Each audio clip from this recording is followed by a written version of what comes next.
I think we are ready to go for the first presentation in this session.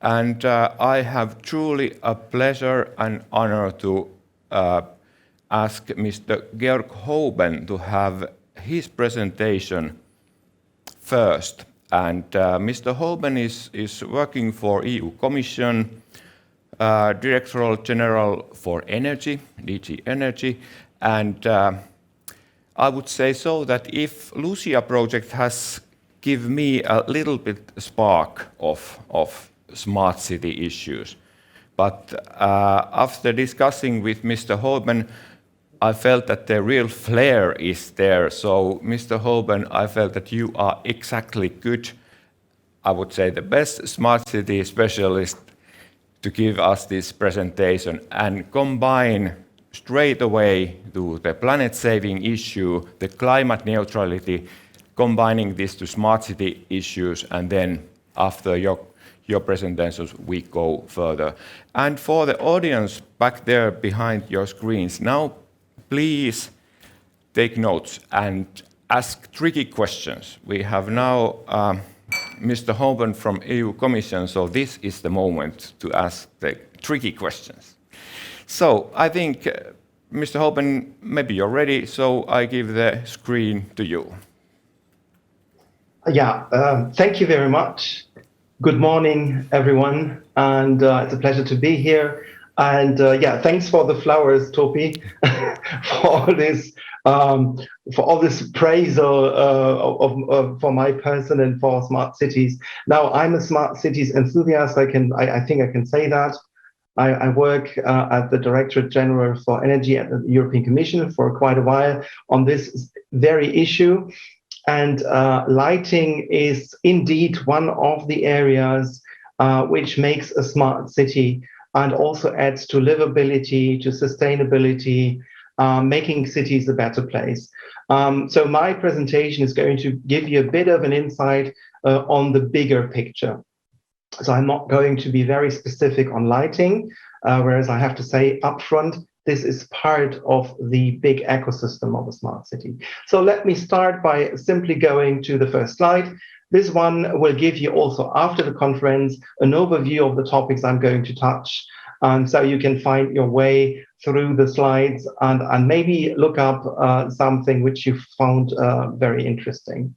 Now, why do we need smart cities and why do we need them exactly now? Well, now is the time, as we all know, we have climate change, we have growing population across the planet, we have an accelerating urbanization and so on. And today, approximately 75% of the EU's population live in cities, and 55% of that cross-section do represent small and medium-sized cities. So you see, this is one, if not the strongest argument to think about the urban context and how it contributes to pretty much anything.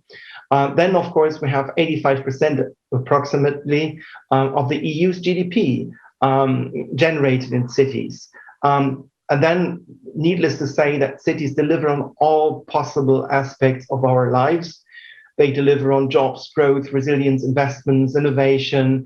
They are capable and also in the best position to contribute to CO2 reduction. And this is just the beginning of a very long list of things which can be done in cities. And then, last but of course not least, cities are at the forefront of major challenges such as COVID-19. Cities and local administrations and governments face the difficulties and the problems and the administrative challenges first and need to immediately act upon them. So cities in any way are at the forefront of many things, and they are really driving the process. And they are driving many, many other things. So this is why we need smart cities or sustainable cities, however you want to call them. And this is really to underline the pivotal role of cities and the urban environment.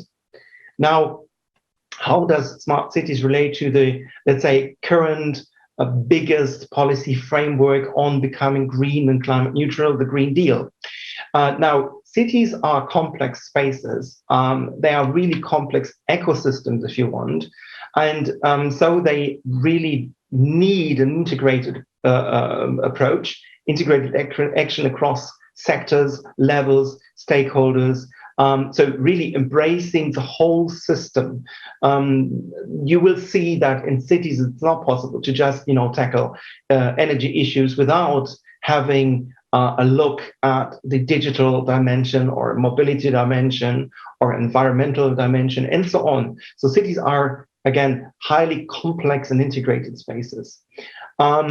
Energy, transport, mobility, enabled by digital solutions, circularity, zero pollution, and many other things are at the center of any serious approach.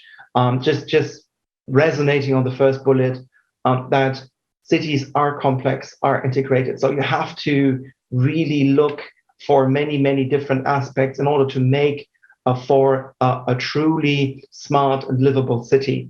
And all this is, of course, largely conditional to climate neutrality, which is, in the end, the goal of the EU Green Deal, which is quite challenging, since the Green Deal, as you know, targets climate neutrality for the whole of the EU by 2050. So we need a combined twin green and digital urban transition in order to make this work.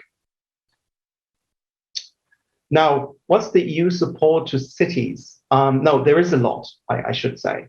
First of all, there's the European Green Deal. It delivers a massive renovation wave you might have heard of. We have a number of activities for cleaner transport and logistics. We have measures for the digital transition, all going in a way hand in hand to make the European Green Deal reality. Under Horizon Europe, which is the framework program for innovation and research, we have also the mission on climate neutral and smart cities, which provides continued support to urban projects and platforms. It aims at nothing less than 100 climate neutral cities by 2030, and will have a dedicated own work program under Horizon Europe to finance and to fund this. We have Invest EU. We have the Next Generation EU package with roughly 750 billion euro targeted at COVID-19 recovery. But then, of course, continuing in a sustainable way to the delivery, supporting the delivery of the European Green Deal. And we have the Recovery Fund. So in total, if you take everything into account, including the investments to be expected, and this whole package of things represents 1.8 trillion euro of investment. So that's quite a massive amount, I guess. There is, as you can imagine, there's a lot of initiatives on EU level dealing with urban aspects. I've just put a few on this slide. You might recognize the Covenant of Mayors, maybe, Civitas, but also on the top right corner, what was previously the Innovation Partnership on Smart Cities and Communities is now the Smart Cities Marketplace. I'm going to introduce that to you in the coming slides. There's also Living in EU, by the way, which is a movement of the colleagues from DG Connect, dealing with digital aspects of the urban space. And all of that, of course, adds to what I've just introduced to you, climate neutrality in cities, and then furthermore for Europe and the whole planet. Now I'm actually going to introduce to you a number of interesting front-runner projects, and that might be interesting for the project people in the audience, of course. We started a program which is called Lighthouse Projects some years ago. It was actually triggered by the Innovation Partnership in Smart Cities and Communities. And we are speaking about large-scale projects which have a number of so-called lighthouse lead cities and a number of fellow cities. And we are now, we had 8 editions of these lighthouse projects. And one specific aspect of these lighthouse projects will be repeated in support of the mission. So we kind of continue the success story with a specific type of project in support of the mission later on. That yet has to be published, so I can't reveal any details on this, but it will come soon. So we had 8 editions. We had more than 120 cities involved in this, 430 million of funding. Meanwhile, I think we can be safe to say that the investments triggered by these lighthouse projects account for 2 billion euro, roughly, maybe even a bit more. So this is quite a success, and it has shown very clearly how this integrated approach involving citizens at the urban space could work. And of course, we want to build on that. We want to replicate that. We want to foster further rollout of these ideas, by the way, also including lighting. Now, why are lighthouse projects relevant? Here's a few figures. I said it already, 120 cities, more than 120 cities involved. We have more than 550 thoroughly tested smart city solutions in 180 sites across Europe. And that's quite impressive, I think. But beyond that, there's a whole lot of knowledge, of expertise, which has been created and built up in the participating cities. So if we refer to capacity building, this is one example of truly informing that in local administrations, since also in this program, we not only have big cities, we also have medium and small cities. So this is, in a way, a pilot, if you want, for other cities, maybe to follow, to take inspiration from that and do things which have already been in these lighthouse projects. Now coming to the next big player, if I may say so. I'm quite proud, since I'm sort of dealing with this smart cities marketplace since a while, and it has quite developed well, I'd say. What we do here is actually, this is the successor of the mentioned innovation partnership. What we do here is presented here on this slide. It pretty much says it.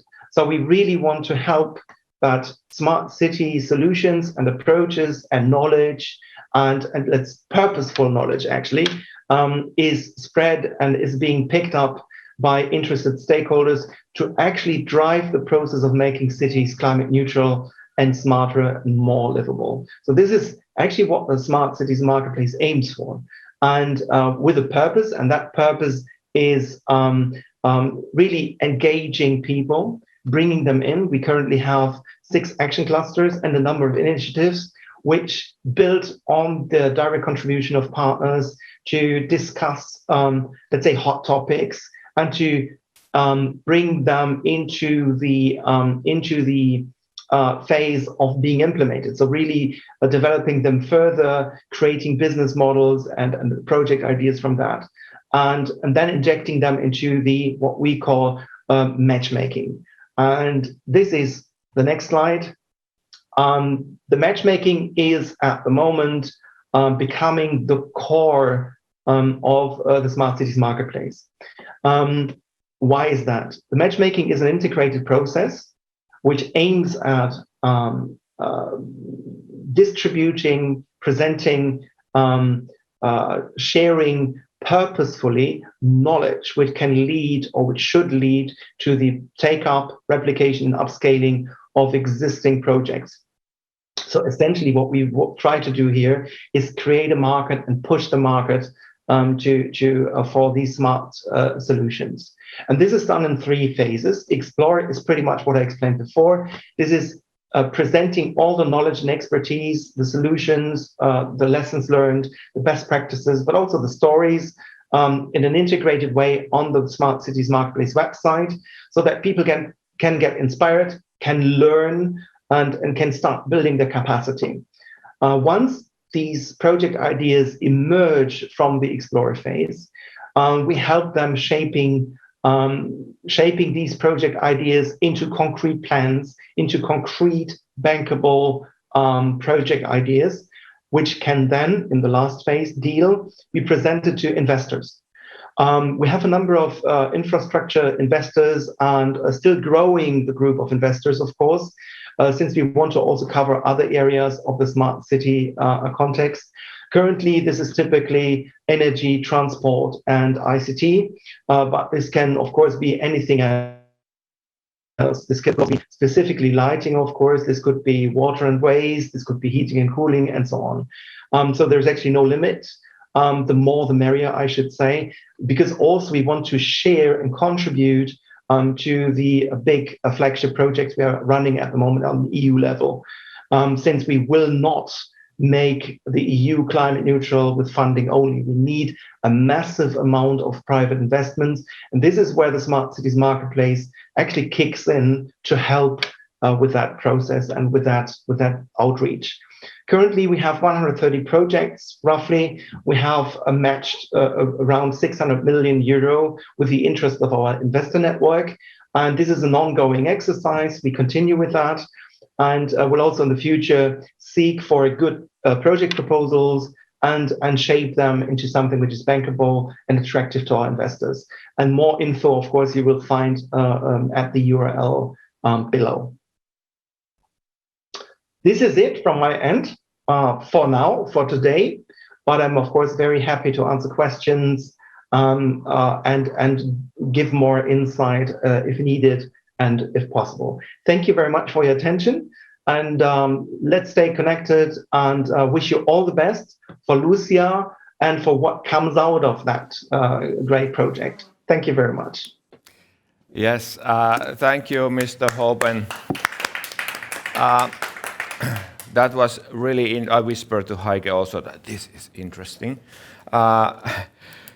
Meaning that if there are any audience still left, because all of you must have gone immediately to matchmaking platform to seek new partners for upcoming projects. This is very interesting and very hands-on way how to approach, because we are here, many of us are project developers, and we are looking for the future. And of course, we are looking for partners and new solutions, but not always the new solutions, but also those lighthouse projects which already have been implemented. But Heike, you certainly have some questions. Yes. Thank you, Mr. Houben, for your presentation and being with us and greeting us also from Brussels, so to say, wherever Brussels in this way now might be. Nevertheless, I'm happy that you really touched the point of lighthouse projects, and I would say, or I would like to know from you, and also you might have listened to Miri Lumela before and to Thomas Jakob as well. Even if we have all these funding possibilities and we know that time is running and there is a huge pressure on the cities to make the Green Deal happen because of climate change. So, and we also heard that it is a problem, so to say, a huge challenge for cities to face light pollution. And we really rely on insects. So it is a vicious circle, and I know that with all the networks we have, Smart Cities, Civitas, it's a close network, but nevertheless, it is still, if you are in your city as a mayor, or the question is, how can we get the mayor itself outside to the people? How can we ensure stronger not to forget those areas in the city which are not so well developed at the moment? So I'm trying to address again gender gaps. I'm trying to address again diversity in our cities, because this is what I think make them livable. It started with workers, it started with the gas lamp, and now we have all the technology. But I think it's really a question of how to get people again on the streets and to talk to each other. And it might be difficult to answer, but you might have an idea how the European Union can contribute to that, or what sort of replication and integration lighthouse projects we might need. Thanks. Yeah, that was actually a couple of questions. And let's say, well, generally, I would agree to what you say. I mean, there's not. I mean, it's exactly what you said. I mean, at the center of European policy, and also in my unit, in my specific unit where I work, in DG Energy, which is also dealing with consumers and just transition, the perspective, the aspect of a fair transition, an inclusive transition, is there. It's anchored in our policy. So citizen engagement is a central point. We have, as you rightly say, we have all the technical solutions. Not much is still, let's say, on the cutting edge innovation end. What we now need is a very vast and large rollout of these smart solutions, but of course, while not forgetting the actual inhabitants of our cities. So citizen engagement is a very central key point. And citizen engagement actually connects to many, many aspects of making a smart city, including integrated planning, for example. I didn't touch on that because, I mean, you can get lost. You can get lost in all these topics. So what you mentioned is very fair and also very true. And I think there is aspects in the EU policies which touch on exactly that. A fair transition, I think that's for sure in our policy packages. That's one of the main elements actually of the EU Green Deal also. So really make it work for everyone and empower and enable citizens to make that difference. And yes, it's a heck of a challenge. And that's why I said that private financing is so important. Yet, of course, we cannot take the burden off from cities. Cities are in the driving seat. Cities are having a difficult situation, of course, because they, on one hand, need to take care about what their citizens need, and at the same time need to translate that in viable, let's say, doable, sustainable solutions which they put on the ground. So city administrations do not have easy lives. So our job, I guess, is to help them to build that necessary capacity, that necessary, let's say, foresight and insight to do the right things at the right time. And it might be just one thing at a time, but let's say the main thing is that they develop a plan, a long-term plan, which leads the way, and where citizens can really understand, okay, this was step one, but we should not worry because step two is next door, and so on. So it's really the togetherness, the inclusiveness of these plans is really very important. Beyond, of course, all technical and technology discussions we might have. I hope that kind of answered your questions. Yes. Yes, thanks. So Tom. Yes, Aike has a long questions and you get a long answer. That's perfect. Sorry for that. That's excellent. Now you're even. Yes. Thanks. We have a question about how can cities be made aware that business as usual is not in line with climate goals and that rapid change is inevitable? Yeah, there's a lot of, as I said, I mean, there's a lot of actions specifically for the urban context. And there's a lot of initiatives on EU level, in fact. And pretty much all these initiatives make aware of the need for cities to step up their efforts. Yet, of course, they are not alone. I mean, there's capacity building programs. If I just mention the renovation wave, for example, the renovation wave also includes activities or actions to help with the necessary skill building and training and so on, so that building renovation is not just a science on its own, but that city administrations start understanding how, for example, in this specific area, building renovation can be done in most sustainable and inclusive way. So I think awareness is there. I wouldn't say that cities are like stupid or ignorant. I think by now we know that we have climate change and that we need to do something. I would say there is a lot of action on EU level to help cities to build that necessary capacity. I'm humbly bringing in the Smart Cities Marketplace here, of course, since this is kind of cross-cutting. It looks across sectors and tries to follow on this integrated nature of the urban context.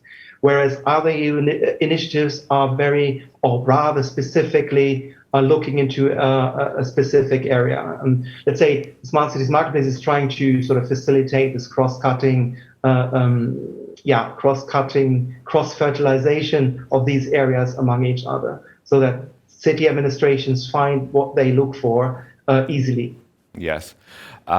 Then I have one question of my own, and like I said, we are many of us is project people, and I'm not trying to ask you all those secrets behind those upcoming funding opportunities, but I put it this way, that if you could wish or decide really the dream come true smart city project, what kind of project you would like to see?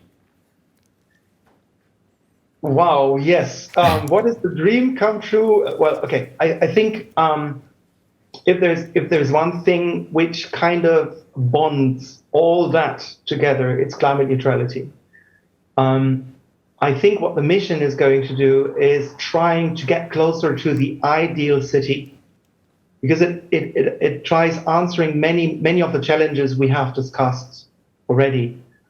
Be it circularity, be it zero waste, be it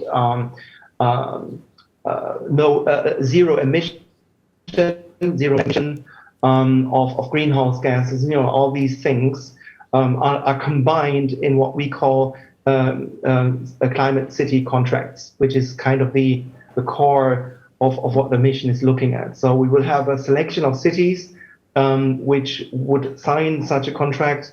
And in this contract, we try to tackle these things in an integrated, inclusive manner. I think so. It's many things, but I think climate neutrality, since this is the major challenge we face, is kind of binding all things and being the glue between the many things you could do in the urban context. Yes, thank you. I wrote it all down, and now its application is coming. Okay. So maybe one question, if you have still something in mind, now is the moment. Yes. Well, one last thing is also, during LUCIA, we really experienced that many cities still have no master plan. We have master plans, for transport, 10T corridors, SUMPs, and so on. But public lighting is obviously a point where some cities are forerunners, as Meri Lumela already mentioned it. But do you think would a Lighthouse project also be to get every city to have a master plan for lighting? Well, I could say yes, why not? I think we should lighting, as said, is a very important aspect of a smart city. Yet we should be aware that it is a catalog of things. What I think we need to enable for cities is building their capacity to do the right decisions. And lighting is one of the aspects they should look at. So you might see that, for example, in a southern city, aspects of renewable cooling is way more important than lighting. Whereas, for example, in a northern city, lighting might be very important, since you have like in the northern hemisphere, where you get this darkness, if you want, a shorter daylight for a long time in the year. Their lighting is becoming, of course, all of a sudden a much more important issue. So I think we should enable and empower cities to make the right decisions. In order to do that, we need capacity building support and guidance on how to do that. In this context, I might make aware of another thing which we developed under the Smart Cities Marketplace. That's the Smart City Guidance Package. which is going along an ISO compatible development cycle, and it gives guidance on how you go for integrated planning. So how you do the right choices, with a number of examples from Lighthouse cities, but from other cities and so on, to give you some guidance on how you would go about that master plan. And of course, I mean, it goes without saying, but it's not mentioned very often, sustainability also applies to policy. So a master plan must cover, in my view, in my humble opinion, more than 20 years. So you should not fall into the trap of doing a master plan for the next 4 years, because then the next government is there and they might change everything. So what we see models like that also the Northern Hemisphere in the Nordics.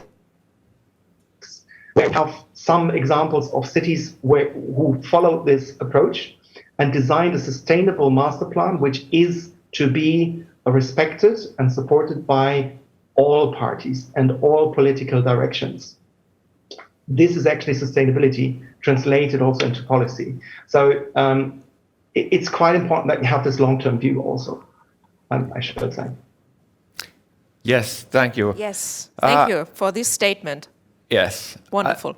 Well, unfortunately, we have to run now again with our program, but thank you, Mr. Houben. That was really a pleasure, very informative. We got a lot of this and a lot of new ideas and very good inspiration for the future, because even though this is the final seminar, this is in a way the beginning of something, like Thomas Jakob also said earlier. Thank you. Thank you. It was a pleasure. Thank you very much. Bye-bye. Bye.